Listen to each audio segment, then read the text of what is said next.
小伙伴们平时做错事了，会跟爸妈撒谎吗？撒谎必然不好，可大雄也怕来自女帝老妈的威压。大雄脑回路清晰，就要用左右手决定自己的未来，可左右手不相上下。大雄猛然哭泣，到底是为了点啥？这还用问吗？当然是成功避开了所有正确答案的0分试卷了。看到大雄油腻的求人样子，蓝胖子拿出算命机，没想到未来育儿机器人也信玄学，求神拜佛不如找个街边瞎子算算命。而算命机给出的活路是晚上7点再坦白，横竖都是一个死，就怕晚死会更惨。但蓝胖子让大雄相信玄学，岂料老妈突然杀到，眼看大雄要暴露，蓝胖子一套声东击西，忽悠走杀气腾腾的女帝老妈，两人趁机跑路。为了不被老妈发现，两人只能在外逃亡。可大雄耳边一直回响着3个字：杜绝封建迷信。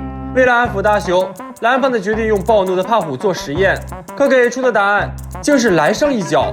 如此不要命的暗示，蓝胖子怎能放过？小短腿飞起一脚，胖虎突出神秘物体，大雄惊呆了。岂料胖虎竟被踢爽了，原来胖虎嗓子卡了糖，蓝胖子出了气还救了人。这下大雄对玄学迷之深信，岂料老妈又神秘杀出，俩熊孩子嗷的一嗓子，直接逃到了媳妇儿家。可媳妇儿要去约会学霸，希望两人不要当高压电灯泡。来到小夫家，准备躲到晚上7点，可刚一进门，宝妈又组团来了，真是处处都有躲不掉的妈。两人嗷的一嗓子又逃了，这波操作给小夫都看呆了。老妈紧追不舍，两人躲得心慌慌。可不到晚上7点去自首，那就是送命。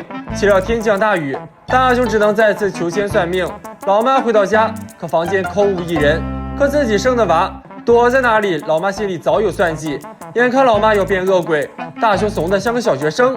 可算命机的结果又不能不信，还差5分钟就是最终胜利。这时老爸回来了，眼看敌方又多一人，大雄慌了，他慌了。女子单打变男女混合双打，老爸还换上了战袍。蓝胖子劝大雄冷静，却被大雄误伤，却有了意外发现。老爸破门而入，大雄乖巧地递上考卷，考0分还东躲西藏。老爸就要农夫山泉有点甜，可这张0分考卷竟是老爸的。瞬间，老爸杀人的威压一扫而光，野比家男性遗传学渣没跑了。回到房间的老爸竟然撒了谎，说被大雄锤的已经爹妈都认不出了。那么小伙伴们来算算，未来是否真的会出现哆啦 A 梦呢？不要走开，下集更精彩。如果有一个手环可以让你与某人不再相见，你希望这个期限是多久呢？跟静香约好民政局前领证，可都过了时间，静香还没来，去找媳妇儿却遇何能来袭。静香果然喜欢笑白脸，就算大雄是个小学生，也哭成了高压喷水枪。爱得越深，伤得越痛。大雄要跟静香做个了断，只有这样，静香才会知道东亚醋王的独一无二。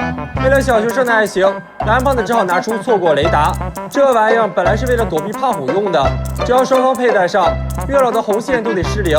道具相当人性化，还可以调节分开的时间。大雄一出手就设定了3个月，要做世上最狠心的男人。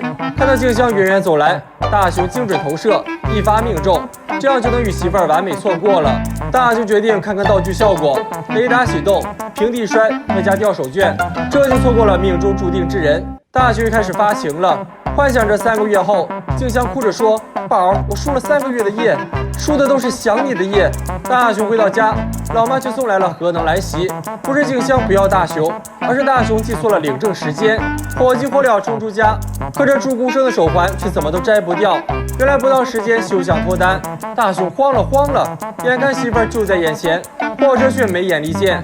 可绕过车子，静香已不在，一个向左，一个向右。静香还是念着大雄，可大雄两人进了民政局，还是完美的错过。想着自己要孤独终老，大雄猛然哭泣。蓝胖子灵光一闪，拿出取物皮包，可小手一掏，变了个外焦里嫩，换上钓竿水池。可就算凭借体重优势，还是失败。大雄只能干等3个月了。没有静香的日子，大雄度日如年，蹲点守候，却遇马蜂突袭，门口堵人，却痴汉自挂东南枝。决定留下信息提醒静香，可妖风作祟，横幅表白却被无良司机搅局。就算电话联系，都常年占线。本以为是命中无缘，却不曾想是心有灵犀。骨折的时候撑杆跳，烫伤的时候去搓澡。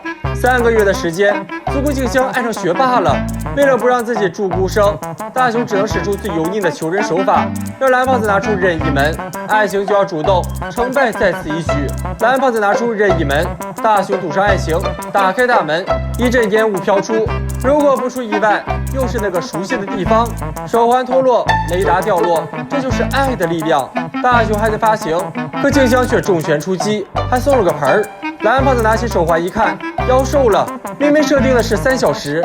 那么小伙伴们，你有不想见到的人吗？不要走开，下集更精彩。这个小孩太惨了，白天鬼屋撞鬼，被媳妇儿嘲笑，回了家还得听老爸的鬼故事，喝着最烈的酒，遇到最狠的鬼。大雄能活到全剧终吗？透心凉，心飞扬。就算妖魔鬼怪再凶狠，胖虎宽大的臂膀永远是静香的避风港。小学生真会玩，都给鬼怪整不会了。至于大雄呢，很不幸掉队了。看着森森白骨，大雄原地炸毛，嗷的一声逃出鬼屋。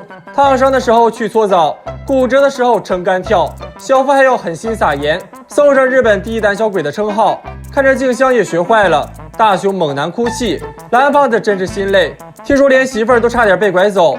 蓝胖子劝大雄，男人嘛要勇敢。可蓝胖子刚换了个画风，大雄就搓手求饶。看着大雄如此不争气，蓝胖子拿出妖怪现香，让大雄想着最恐怖的画面，召唤出最强的妖怪。妖怪丑丑的却很可爱，连大雄都不怕。再来一次，更可爱了。